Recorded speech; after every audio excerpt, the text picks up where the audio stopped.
4 diary.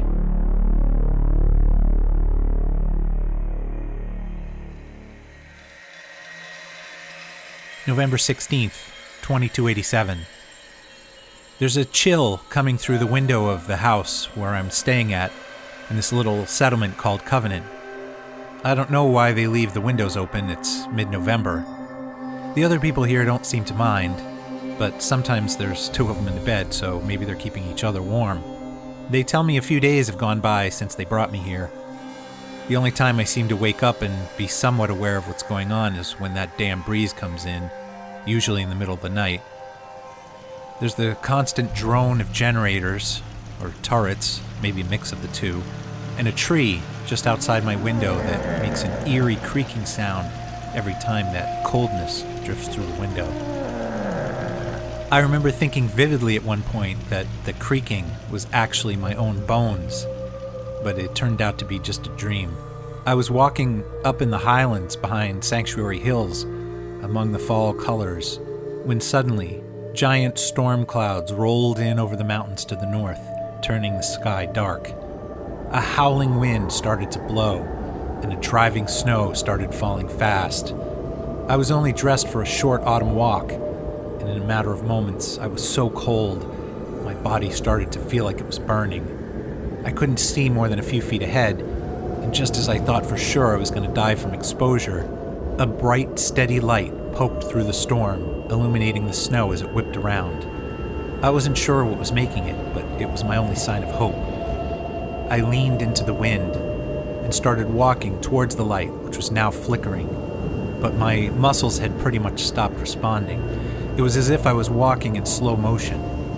The light was getting closer, but I was also slowing down, almost to a standstill. Eventually, I felt like I was stuck.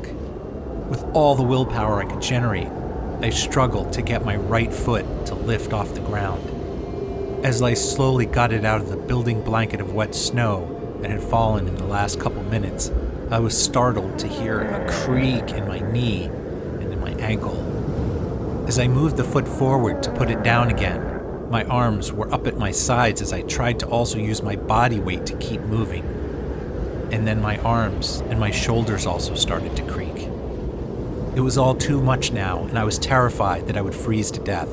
I cried out for help, or tried to, but my mouth would not move, and all that emerged was an inarticulate yell, which evidently startled a number of people staying in the room with me, as suddenly there were lights on, and within moments, Dr. Patricia was tending to me. "Hang on, Samuel, you just need some more Med-X," said the doctor. She injected me with the solution, and suddenly the fear and anxiety I had felt just moments before completely dissipated. My mind flickered to Mama Murphy, and wouldn't she find this amusing? Maybe we could share visions together. I pictured her sitting in that chair, upstairs in the boarding house we had built in Sanctuary Hills, talking about the fat man and the angry woman, and the man I didn't expect. It was only now, in my fever dream, that I realized she had been talking about Valentine. Nick had talked Skinny Malone out of killing us, and I hadn't had to use that Lily June on the rocks line that Mama had given me. I started to feel badly that I had basically given her drugs for what amounted to no reason at all. I was pondering this when suddenly Preston popped up from behind Mama's chair. "I need your help," he said, and I remember chuckling to myself before I fell back asleep. November 18th, 2287. The creaking tree was my only friend for a day or two, other than Dr. Patricia. I guess I was so out of it that I wasn't going to be good company to anyone. I could barely string a few words together, I was so drugged. Sometimes I felt the tree was talking to me, almost as if there was a person trapped inside of it. In one of my dreams, the tree said it was every tree, and that it was finally trying to reclaim the Commonwealth after the bombs had fallen. I remember laying in bed, thinking of how weird trees were in the first place. They're like bizarre alien life forms, craggy, fibrous things that are living, sprouting and twisting up out of the ground, stretching out in all directions, any way they can get to light. And they're all different, with different qualities. Oddly enough, thinking back, I hadn't noticed any evergreens since I had come out of the vault. What had happened to all the great white pines that had been so prevalent in my day? Where had they gone? Had the bombs changed the soil somehow so they could no longer grow? These types of questions always seemed to come in my head shortly after the doctor's visit. There seemed to be a particularly bizarre group of these questions and thoughts that didn't seem like they were mine. There's a vision of my grandmother inviting me to tea, and halfway through it she hands me a pistol and tells me I have to kill someone. I'm stunned, and I ponder how I'm going to deal with this situation. In another vision, I find a young boy lost in a cave. He's hungry and frightened, and he's got a small collection of stolen property. Someone's asking me, what am I going to do? Do I comfort the child, punish him, take the stuff and turn him in? And then there were others. A mutated hand growing out of my stomach. Someone threatening me with a quantum harmonizer. I can't even bring myself to write what happened with that one. For a while, I thought I was going crazy. And then I happened to be reading a previous entry in this diary and realized I had mentioned some test that my rescuers were going to have to give me before I'd be let into the settlement. It was then that things got just a little clearer, like a puzzle with all the edge pieces, the frame finally coming together. I didn't know what this test had been about, but obviously I had passed, or by this time, I'd probably have been a slightly barbecued meal for the Yao guy. I figured I'd ask Dr. Patricia for some help in determining what was real and what was just in my head, and I wanted to get off these drugs as soon as I could. Clarity was going to be important. I needed to get better and to get the hell out of this place and onto the Red Rocket to pick up my power armor and then to the glowing sea. I was starting to take short walks around the settlement, but would quickly get winded. I hoped it wouldn't be too long before I could be on my way. November 19th, 2287. I had a couple visitors today in quick succession. First, a guy named Dan, who was looking for someone that went missing from a caravan that got hijacked not far from here. And then a guy named Jacob, who apparently runs this settlement, and who seemed very concerned that I shouldn't be talking to Dan. Jacob said he was glad I had passed the test, and that they had strict guidelines for who was allowed in here. They were having second thoughts about Dan, mostly because he was a known gun for hire, an unsavory character. I wondered what Jacob would think if he knew who I was, and what I had been through in the last, I guess it's been almost a month since I left Vault 111. A few days short. A lot has happened, but it's gone so quickly. A month since I met the Minutemen. A month since we started work on the settlements at Sanctuary Hills and the Red Rocket. Meeting Valentine and Piper. As I was thinking about all the people I had met in the Commonwealth, I started to realize I had seen Jacob somewhere before. It eventually came to me that he reminded me of Mayor McDonough back at Diamond City. Actually, reminded me more than a little. They wore the same bowler's hat and the same brown suit with the green plaid vest. Come to think of it, McDonough and Jacob even wore the same golden flower in their jacket pockets. Jacob was maybe 20 years older than McDonough, but they could easily have been twins otherwise, right down to the clothing they wore. Maybe it's just a standard mayor's uniform in this post-nuclear Commonwealth, but it sure is eerie. I think I trust Dan more than I trust Jacob at this point.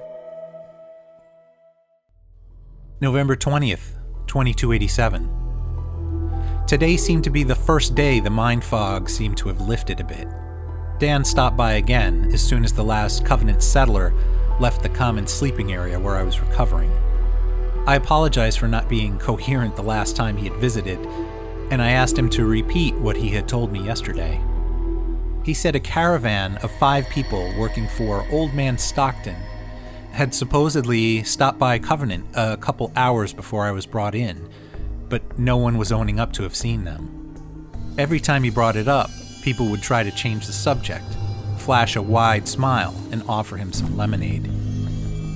Only reason I'm still here is because I was waiting for you to wake up. With the condition you were in when you got here, for all I knew, you were part of the ambush, Dan reported. Ambush? I asked.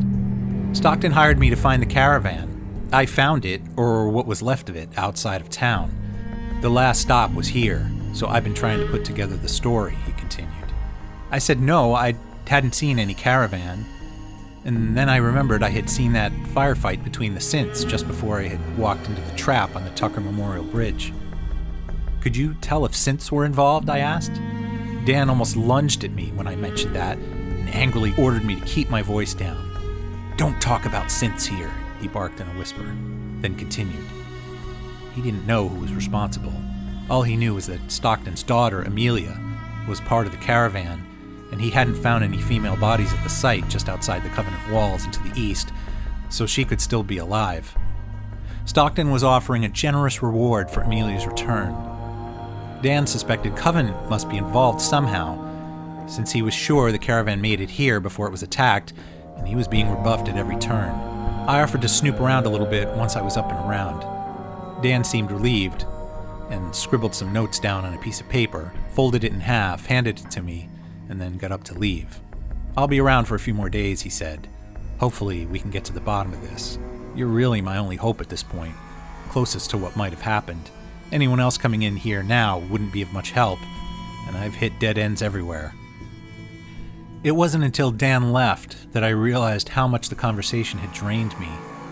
I opened the note, which had a little map of the caravan location and the names of a couple people who had been part of it. I folded it back up and put it under my pillow, and then I fell back asleep. When I woke up, it was dark out.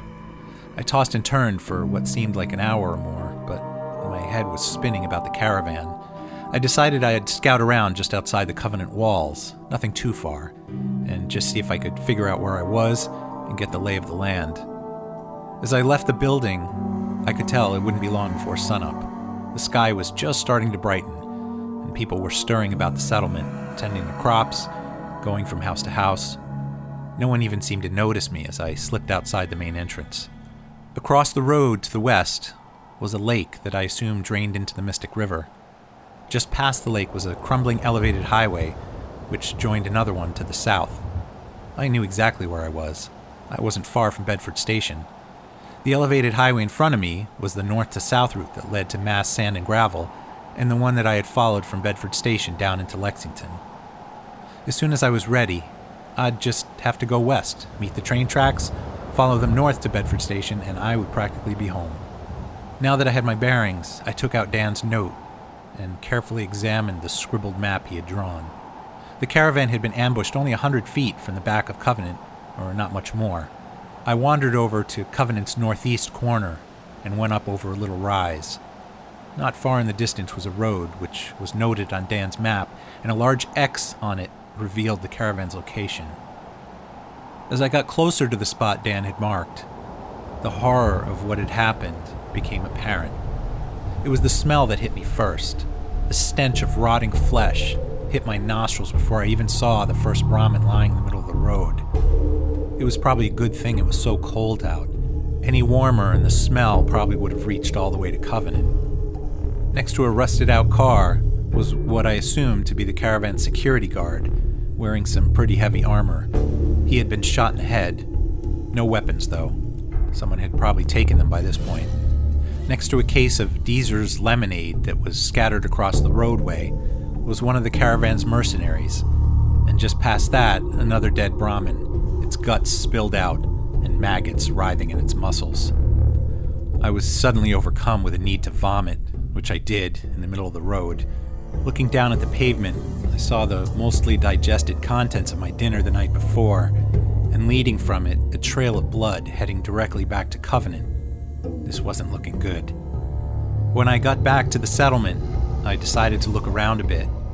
In the main house, there was a public terminal with a history of Covenant. It was a young community, dedicated to restoring a quality of life that's been gone for too many years. Our secret ingredients are a shared vision, hard work, and old-fashioned hospitality. There was also an entry on that test I had been given. It was called the SAFE test, supposedly given to ensure the safety of guests and residents. Its purpose was to get a detailed psychological profile on the person being quizzed. Only good quality folk get to enjoy the comforts of Covenant. Seemed logical enough. Everyone in the settlement seemed pretty stable and almost too pleasant. Maybe the test was pretty restrictive. I moved on to asking questions of a couple residents, including a Mr. Handy that just hovered in one spot by Jacob's office and wanted to talk more about lemonade than anything I wanted to talk about. You know what would be great for a lost caravan? Deezer's Lemonade! Voted best beverage in Covenant 3 years straight. I spoke to a woman who made weapons and other things sold at the store. Her name was Talia, and when I asked her if she knew anything about Stockton's caravan, she blurted quite clumsily. No, sorry, they never came here. When I mentioned that everyone was acting suspicious, she begged off, saying she was busy. I went to see Penny, who ran the store, and just started chatting You with here her. to shop? I'll make sure to give you a good price. Asked her how she got her supplies. She said Talia made most of them, and traders would often come to town buying and selling items. That's when I asked her about Stockton's caravan, and she mentioned I must have been talking to Dan. I got the sense she didn't think too fondly of him, so I noted how just about every day, while I was trying to recover, Dan had been hounding me for information. Had I seen anyone on the road before I got here? What direction had I come from? How had I been injured, etc.? She said that must have been horrible, and that people like Dan didn't know anything about making the Commonwealth a better, safer place. I said I was surprised he had passed the test. He should be grateful to be here. She replied, "You'd think so."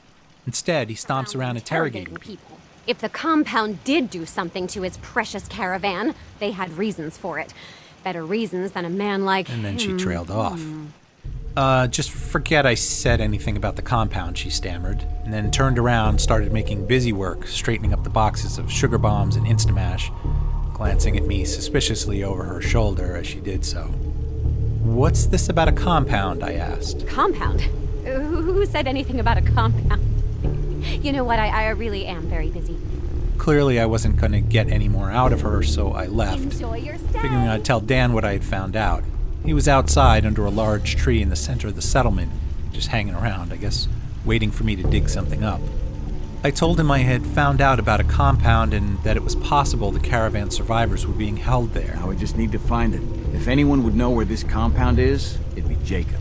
I offered that perhaps we should just confront him, but Dan was pretty sure he had seen Jacob reading a slip of paper at some point while entering his password in a terminal, and said perhaps I could find the paper without raising any suspicion. Maybe you can find that. It seemed like a real long shot.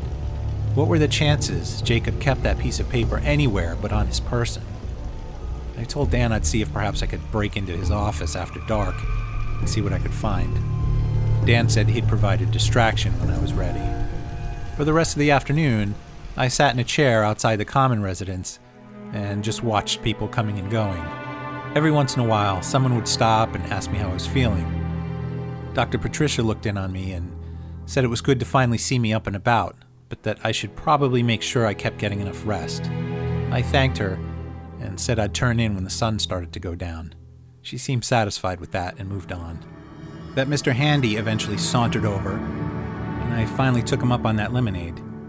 I opened it up, took a sip, and immediately realized it wasn't lemonade. I had no idea what the hell it was.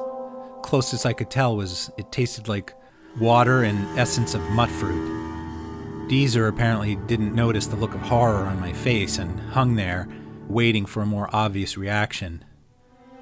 "Delicious," I offered, which seemed to satisfy the mentally affected robot, and he was off on his way. I quickly reached in back of me over a low picket fence that my chair was set up against, and I dumped the rest of the beverage into a little garden of potato, gourd, and melon, and then dropped the can, which surprised me when it clanged against something else metal. I turned around and looked over the fence and noticed a pile of 20 or 30 of the cans. I looked more closely at the garden. It didn't seem to be doing so well. All right, enough of this. I hadn't seen Dan in the last half hour or so, but Jacob had recently gone into Penny's, and she and Jacob were having what seemed to be a pretty deep conversation, so I figured now might be a good time to look for that piece of paper with Jacob's password. I doubted I would find it, but maybe I'd find something else that might tell me where the compound was. The door to Jacob's office, what was really the administrative building of the settlement, was still open. Probably a little less obvious if I got caught in there now than if I broke in and got caught. I casually walked in and started rummaging around the room, keeping an eye on the door. To the left, just past the entrance, was a small desk with a typewriter, along with a filing cabinet. It was pretty clean. In the middle of the room was a table and chair, what looked like a meeting desk with several pieces of paper strewn about. One of them had some doodles on it, and another was something called a safe report, which was a list of people who had passed the test and who had failed. At the bottom was an entry for the Stockton Caravan. It said there had been 5 tests given, 2 of which were failures, and then the word resolved, and then in parentheses the letters RR or Institute. Was Jacob working with the Institute? I flipped the paper. There were a few more names. The only one I recognized was Dan. He had passed, obviously, since he was in Covenant. Suddenly, I heard a voice behind me. Hey, you stranger. It was Jacob. It's no secret you've been poking around. Not very neighborly of you. He warned me not to make any rash decisions I might regret. When I asked what decisions might he be talking about, he just stared at me and said, "How about we stop this little investigation right now with 100 caps and an open invitation for you to come here anytime you'd like?" I countered that surely there was a way to get the survivors back and for us to remain on friendly terms. Sooner or later, Dan and I were going to find this compound, and unless he was up front with me right here, right now, I couldn't guarantee what would happen to anyone who was involved in whatever it was that was going on. Jacob replied that a deal like that was above his pay grade, but he'd radio ahead to the compound to let them know I was coming, and then I could make my own case to them. They'd be on high alert, ready for me, so I had better approach cautiously. He said across the lake to the west of Covenant was a set of 3 drainage pipes. Inside the center one was a doorway that led to the compound. It was getting dark now, and as I exited Covenant once again, I looked across the lake, scanning for the drainage pipes. Almost directly across was a dim red light, shining through the thin, drifting fog. That had to be it. I headed down to the riverbank, and then to the north, planning to skirt around the northern tip of the lake and back down its western side. As I got to the northernmost part, there was a small, crashed jet sitting nose down in the water, the moonlight gleaming off its shiny metal body. Between the shore where I stood and the jet, something else was reflecting the moonlight. It was something else metal. At first, I thought it was just pieces of the plane, but it looked like something humanoid. Maybe it was another robot. I got closer and started to make out the clear outline of a suit of power armor. I swam into the water and was shocked to see it was just standing there in about a foot of mud and silt, but it was probably still usable. I'd have to check it out later when it was brighter out. I made a mental note and proceeded toward the drainage pipes. If I wanted to try to get the caravan survivors back from this compound, probably best not to show up looking like I was ready for a huge battle. As I got close to the giant concrete platform above the drainage pipes, it appeared as if there were 2 people sitting in chairs atop it, fishing in the moonlight. They weren't moving, however, and I was almost on top of them when I noticed they were actually just skeletons set up like some Halloween prank. One of them, a skeleton in a tattered suit, sat in a wheelchair. Next to that was the other skeleton in a threadbare dress propped up on a chair. In front of them, just before the edge of the platform, was an old television. This staging looked like someone's idea of a sick joke. These had been people, and now they were set up like some kind of scarecrows for this compound. I scrambled down the side of the platform and into the water, then waded into the middle pipe. About a yard in was a metal door that led farther in, at which point the pipe sloped upward and then to the left. A few feet more and there was a break which led to a generator room with metal scaffolding.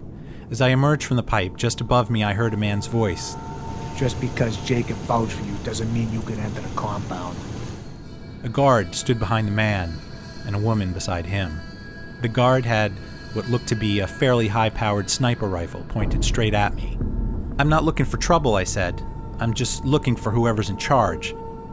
The man spoke to the woman next to him, and then responded that he'd take me to Dr. Chambers, who would decide what to do with me. That sounded ominous. What to do with me? I was warned not to try anything, of course, and then I was led through a series of long corridors, carved out of the side of the hill under the overpass, and lined with the same metal grating that seemed to be everywhere. After a few minutes, someone called out to the guy who was leading us, whose name was evidently Manny. The voice was coming from a metal door with a wire mesh window dug into a passageway to our right. Behind the door was a man in a lab coat, and when Manny went over to have a chat with him, I distinctly heard them say something about the safe test and Subject 12. We moved in through many more corridors. There was no way I was finding my way out of here if I had to. I started to feel claustrophobic as the air got more and more stale and more humid and dank and dense the deeper we got. Every 100 feet or so, there was a guard stationed somewhere. Welcome to the Down a hallway here, in a little recess in the rock there. Watch yourself. This place was under tight lock and key. What the hell were they doing down here? Eventually, we arrived at a brick wall that had been broken through. The jagged opening led to another room carved out of rock, with giant red and green steel pipes running through it. Standing at the far end, up a short set of stairs, was a woman in a lab coat. "Dr. Chambers," said Manny, and gestured for me to go speak with her. Dr. Chambers called across the room. So the one investigating Stockton's caravan has arrived.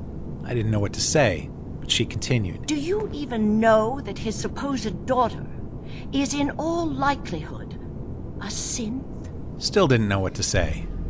And she just kept on, threatened me, saying there would be violence if we didn't come to an agreement.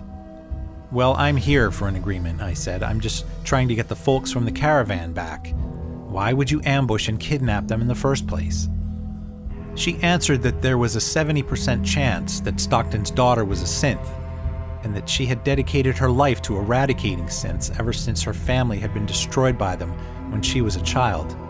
Synths looked and acted exactly like humans, but Dr. Chambers explained that she had been working on a test that used psychology to ferret out the Institute's spawn. Right now, though, the only way to be 100% sure if someone was a synth was by autopsy. The safe test was getting better, but they were still getting 4 or 5 false positives per synth. I was never that strong at math, but that figure sounded a little different than 70% to me.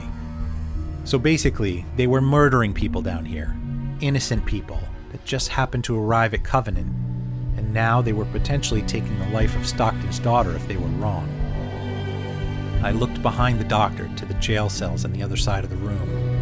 Inside the farthest one on the left was a young woman with her face pressed up to the bars, listening intently to our conversation. She was looking right at me, and I got the sense that she knew I might be her only hope of making it out here alive. But the way this was going, I didn't think I was going to be given much of a choice in what was going to happen here. At least I'd be able to go back and tell Dan what happened, so he could bring the bad news to Old Man Stockton. The doctor explained that Covenant was a refuge for those who had been affected by the Institute's rampages. If I pursued any attempt at destroying the research that was being conducted here, I would be dooming all those settlers back at Covenant to renewed chaos. My head started spinning. This was the first time since I had come out of the vault where there really didn't seem to be a right answer to a situation I faced. 70%, 4 or 5 false positives per synth, a whole community back at Covenant. A voice in my head told me, if you can't make a decision on something, you can always do nothing. But was that a cheap way out? Are you being silent for a reason? Continue your work then, I sulked. Excellent. As the doctor headed toward a computer terminal in the middle of the room, I walked toward the jail cell containing Amelia Stockton. She started begging me to do something. And then as the doctor hammered away on the terminal keyboard, there was a snapping of electricity that emerged from a metal rod at the top of the chamber and blasted through the girl's body. Amelia Stockton fell lifeless to the cold stone floor. As I stood there staring down at her, a sudden wave of anger and disgust washed over me. I couldn't move. I felt like I was in that storm from my dream, frozen, confused, trying to comprehend what was happening. And that's when a bright spotlight turned on in the tiny cell, and then the steel door opened with a creak. Dr. Chambers pushed me aside, knelt down over the corpse with some kind of tool, and dug out a cybernetic part. "I was right," she said, brandishing the piece in the harsh light. "This time," I replied.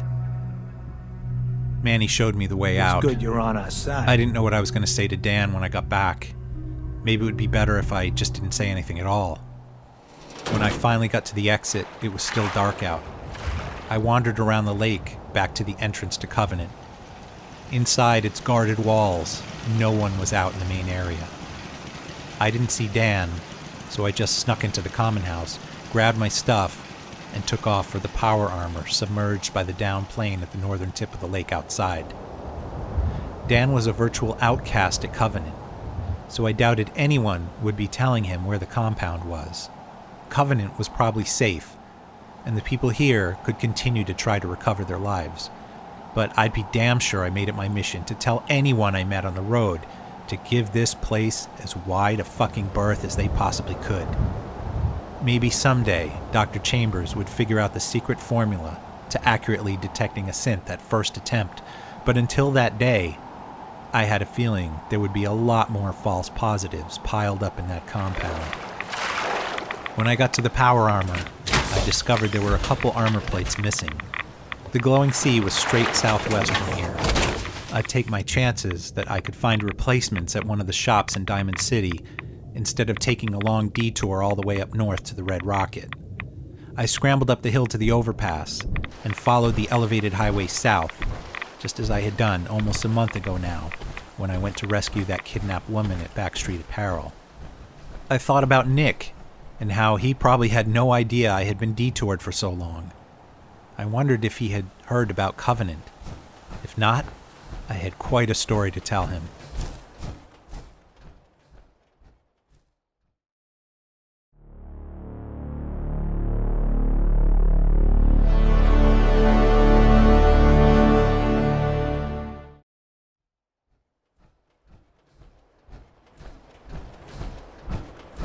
What the?